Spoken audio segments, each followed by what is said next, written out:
Oh boy, another Lost World. This one with a twist. Stick around. Hi,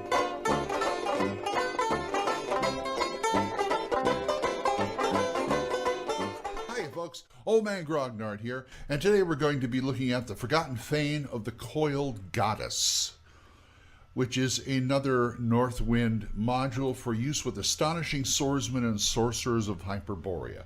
But that doesn't mean you can't use it with other old school games or clones. But it was aimed for this. This also goes well with first edition AD&D, or second edition AD&D, or Osric, or for Golden Glory, and any of the other clones, retro clones, things like that. This guy was done in 2015 by Joseph D. Salvador. He's the main writer. 60 pages. Here it is. 60 pages. And it was for 5th to 7th level characters. Now, it's illustrated. The cover is by Jonathan Bingham and colored by his wife Daisy. Isn't that beautiful? Now, when I first saw Astonishing Swordsman, which was in North Texas quite a few years, at least 4 years ago, this is what this is the module that caught my eye right here and dragged me over to the booth to talk to Jeff Tarnlin about the game system. That's a beautiful cover. That looks like a like Marvel Conan comic cover. I think it's great. Bravo, Jonathan and Daisy. They did a really good job. Now, the interior art is all black and white. It was done by Jonathan Bingham again. Joseph D. Salvador, he also did some illustrations. And my favorite, Del Tigler. And we'll see a few examples of that in here. This adventure is very much in the vein of the Isle of Dread, but it's got its own little peccadillos and different feel, which I really like. Here's what the book looks like. Very nice production values as usual. It's all about it's south of Hyperborea, and what they call the Lemurian remnant, which what happened was when Lemuria was destroyed on Earth, part of it fell into the dimension of Hyperborea. And so that's basically what you're dealing with. In fact, let me show you I don't have the map here, but and what you do is you go from, say, the Caromium, one of the main cities in Hyperborea. You travel to the Lemurian remnant because you're looking for something called the Feathered Crown of Nanasa, which resides in an island south of the Lemurian fragment. I'm having a hard time saying that today. And like I said, it's very Isle of Dread-like, especially when you get to the Isle of the Serpent where it is, where the temple is. And the whole backstory about this is they've got some gods that they practice they brought over from Earth, and plus a few of the Hyperborean gods. One is the Celestial Serpent. There's another god that is opposite. The Celestial Serpent is more of a darker god as opposed to the other one, which is a lighter god. But they also have worshippers of Yig on this island. So you get that dynamic. In fact, you go on Isle of the Serpent, you're going to find a lot of those. You've got Lemurians, you've got barbarian types, you've got monkey men, you've got snake men, and the whole backstory. The thrust of it is, once you get there, look for that serpent, you find out that there's this one monk from this one monastery of the Celestial Serpent that struck off and went in his own thing and basically became a maniacal, world-conquering, that kind of thing. And he hooked up with this Naga named Nanasa. And it's the old, you get me worshippers, I will give you power and this and build my temple. And so they have a nice temple there. All kinds of, this is Lost World pulp adventure at its best, because it's got the usual thing. It's got pirates, it's got dinosaurs, it's got snake men, it's got worshippers of Yig, it's got monkey man, it's got this, it's and I'm not saying it's a stew. I'm not saying it's a kitchen sink thing, because it does have this kind of feel, this real feel of. I know they're trying to throw an Asian influence in there, which really comes across. I mean, they have rice patties and they have like people who look like ninjas and things like that. But it also has this Aztec feel that I really, really like. With the feathered serpent and the yig and the ziggurat temples, and so you've got this nice Asian Aztec-y thing going on that I really like. That has really good feel to it. And it's deadly. I mean, 5th to 7th level, they're about ready to handle something like this. And also you have limited technology via the Snake Men. They have teleporters they're working on, communicators. They may have some kind of ancient weapon. See, this is the way I like sci-fi in something like this.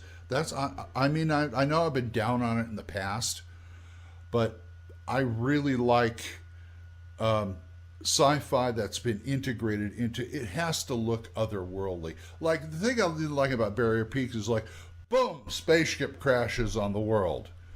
They go, and it's been there for a while. They go investigate it. Okay, I understand what they were doing. They're trying to get people into metamorphosis alpha and then get more and all that.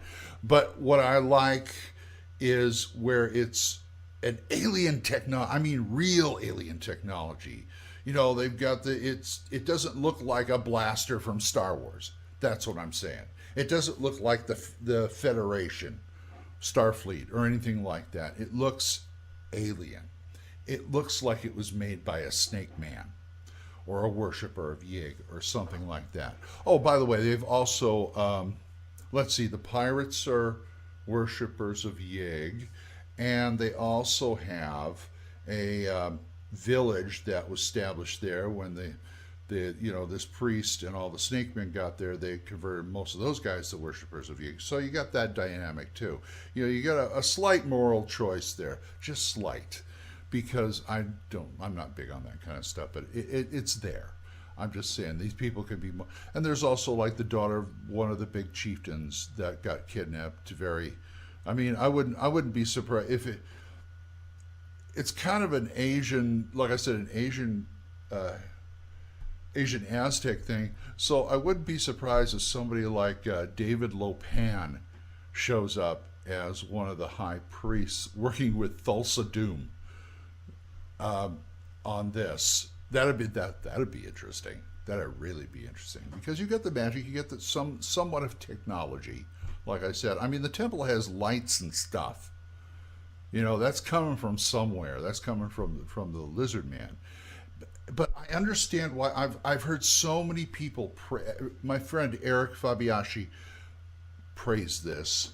Other people have praised this. This is probably one of the best modules they ever turned out for this system, because it's so flexible. Because the first thing you read in here is the sandbox. Is, okay, this is the Lemurian remnant, and this is the Isle of the Snake, and this and that, and then they get into the adventure. It doesn't take very long either. Sometimes some of these modules I read, if they're going to do a sandbox and they're going to describe the whole thing at the beginning, and I just start falling asleep by the time the adventure gets there. No, this one maybe, I don't know, 3-4 pages of description of that part of Hyperborea, and then boom, you're in it. You are in it, and it's got it's got some new monsters in here. Like I said, a lot of the new monsters in here, very dinosaur-like, and they have a Stegosaurus in there or rather a Triceratops in there that looks like a Triceratops on steroids. And speaking of which, they've got some beautiful black and white color plates. Here's one of them. That is so nice. That sets the mood right there. I'd print I got the PDF. I'd print out just the plates and go, hey, you see this guy?